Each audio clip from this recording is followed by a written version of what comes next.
Hello students, मैं विशाल गुप्ता आपका teacher. कैसे हो आप सब स्टूडेंट्स। इस वीडियो में मैं आपको क्लास 12 का जो हमारा सब्जेक्ट है मैक्रो इकोनॉमिक्स का चैप्टर नंबर 8 स्टार्ट कराने जा रहा हूँ, शॉर्ट रन इक्विलिब्रियम आउटपुट। तो स्टूडेंट्स, सबसे पहले हम डिस्कस करते हैं कि कंसेप्ट ऑफ शॉर्ट रन क्या होता है। In macroeconomics, short run is defined as a period of time during which technology plays no role in the determination of the output in the economy. It is assumed to remain constant. ठीक है, इसको constant माना जाता है technology को। और output is determined, और output कैसे डिटर्मिन की जाती है? Exclusively by the level of the employment in the economy. और जितनी हमारे पास एम्प्लॉयमेंट बढ़ती जाती है इकोनॉमी में, उसके बेसिस पे स्टडी की जाती है या डिटर्मिन की जाती है। Higher level of employment leads to higher level of output and vice versa. उसके बाद aggregate supply is equal to aggregate demand, और Y is equal to aggregate demand, क्योंकि एग्रीगेट सप्लाई इनकम का दूसरा नाम भी है, और इसको एग्रीगेट सप्लाई उतनी ही बढ़ती है जितनी इनकम बढ़ती है। So Y is equal to A D. So aggregate demand के बराबर आ जाएगी इनकम। राइट हो, चलिए अब हम आगे बढ़ते हैं। अल्टरनेटिव अप्रोच क्या है इक्विलिब्रियम को स्ट्रक करने की? जब S is equal to I है, मतलब saving is equal to investment. Now we know in a simple two sector economy, producer sector और जहां हाउस होल्ड सेक्टर होते हैं, वहां पे इक्विलिब्रियम कैसे स्ट्रक करता है? जब इनकम एग्रीगेट डिमांड के बराबर है, और इनकम मतलब एग्रीगेट डिमांड का टोटल कैसे आता है वो हमें पता है, हमारा कंजम्पशन, और जो रिमेनिंग पोर्शन बच जाएगा उसको हम सेविंग कहेंगे ना, वो टोटल किसके बराबर होता है? अंडरस्टूड है, वो इनकम के बराबर ही होता है। ये हमने लास्ट चैप्टर में भी पढ़ा था। तो फिर एग्रीगेट डिमांड किसके बराबर आ गया? एग्रीगेट डिमांड हमारा किसके बराबर होता है? कंजम्पशन प्लस इन्वेस्टमेंट के बराबर। Then equilibrium equation can be written like this, C plus S is equal to C plus I, जिसको कि हम बोलते हैं Y और एग्रीगेट डिमांड। ठीक है जी, C प्लस I, S क्या हो गया? Y that is income. ठीक है जी, इसको हम क्या हो गया? इनकम हो गया, और इसको हम क्या बोलना है? एक्चुअली एग्रीगेट डिमांड है। तो C plus S is equal to C plus I, या उसको हम ये भी बोल सकते हैं कि Y is equal to AD। और दैट इक्विलिब्रियम इज स्ट्रक कैसे? अगर ये C से कट जाए तो किसके बराबर आ जाएगा? S is equal to I के बराबर आ जाएगा। एज C कॉमन है, हमने दोनों में से निकाल दिया। ठीक है बच्चे, चलिए अब हम आगे बढ़ते हैं। डिटर्मिनेशन कैसे किया जाता है इक्विलिब्रियम आउटपुट का और इक्विलिब्रियम इनकम का? We have two approaches to study the determination of equilibrium GDP और इक्विलिब्रियम इनकम। पहला है aggregate supply is equal to aggregate demand and S is equal to I।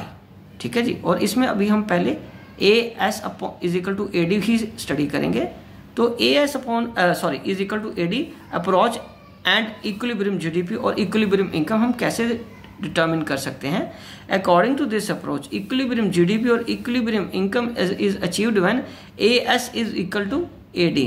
ठीक है, AS कैसे आता है? जैसे ये देखिए, मान लो पहले ये 20 है, ये 40 है इनकम।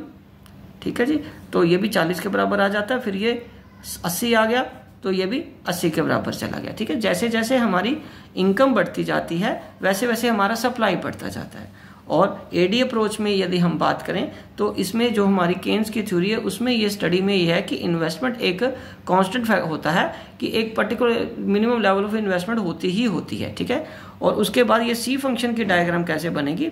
ये 45 डिग्री पे हमारा क्या आ जाएगा? 45 डिग्री पे हमारा इनकम आ जाएगा, और ये हमारा कंजम्पशन का है।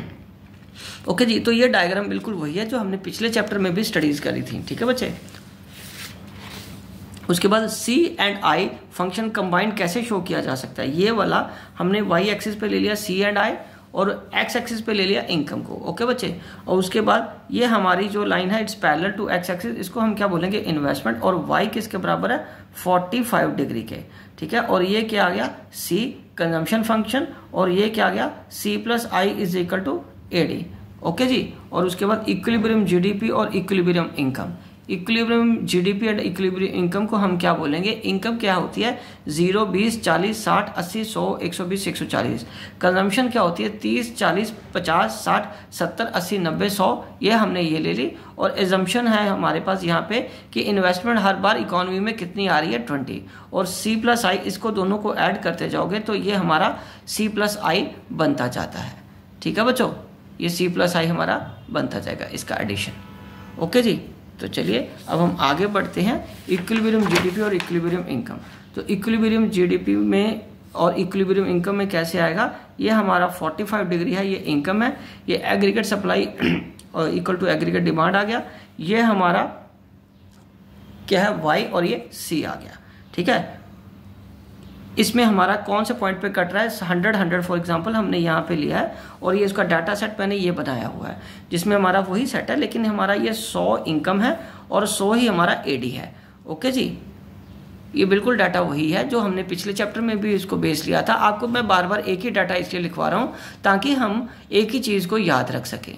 बार बार हर क्वेश्चन में या हर एग्जाम्पल में अलग अलग डाटा आप लोगे तो उसको याद करना आपके लिए मुश्किल हो जाएगा। ठीक है, ये डाटा सेट से आप ये डायग्राम आप दोबारा ड्रॉ करके देखिए, जो भी बुक आपके पास अवेलेबल है उससे आपसे ईजीली बन जाएगा। ठीक है बच्चे, तो अब इसके बाद हम बात करेंगे what happen if AS is equal to AD.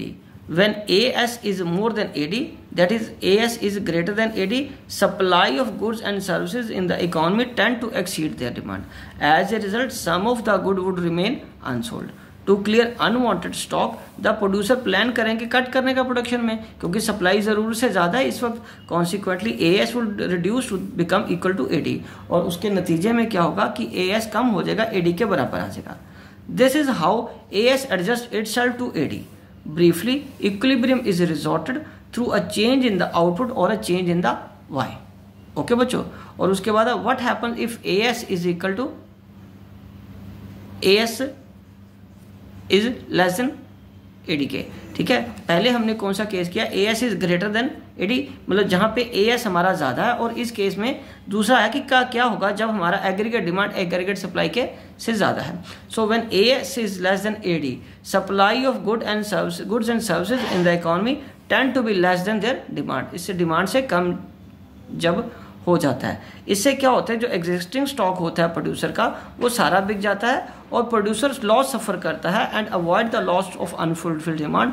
और क्योंकि उसके पास स्टॉक कम है और वो उस अनफुलफिल्ड डिमांड को पूरा करने में उसको जो लॉस हो रहा है वो क्या करेगा, उससे अपनी ग्रेटर प्रोडक्शन प्लान करेगा और प्लान करेगा प्रोडक्शन करने के लिए जिसके बराबर कि वो फिर उसके बराबर आ जाएगा सप्लाई के बराबर। This is how AS converges with AD, और वो कन्वर्ट होके एग्रीगेट डिमांड एग्रीगेट सप्लाई के बराबर आ जाती है। दस इक्विलिब्रियम रिजॉर्ट हो जाता है through a change in the output in the change in income. ठीक है जी, और इस तरीके से वो दोबारा इक्विलिब्रियम रिजॉर्ट हो जाता है। ओके बच्चे, रिस्टोर हो जाता है मतलब।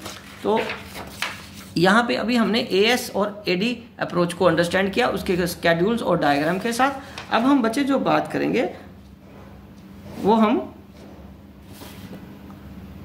इसकी बात करेंगे एक C+I फंक्शन के ये A is S greater than यदि AD हुआ तो तब क्या होता है। उसके बाद हमने ये इसका स्टडी किया कि AS अगर लेस देन AD है तब क्या होगा। और इसके बाद जो अब हम डायग्राम्स के बाद ये देखेंगे कि अगले वीडियो में S is equal to Y किसके बराबर कैसे आता है ये।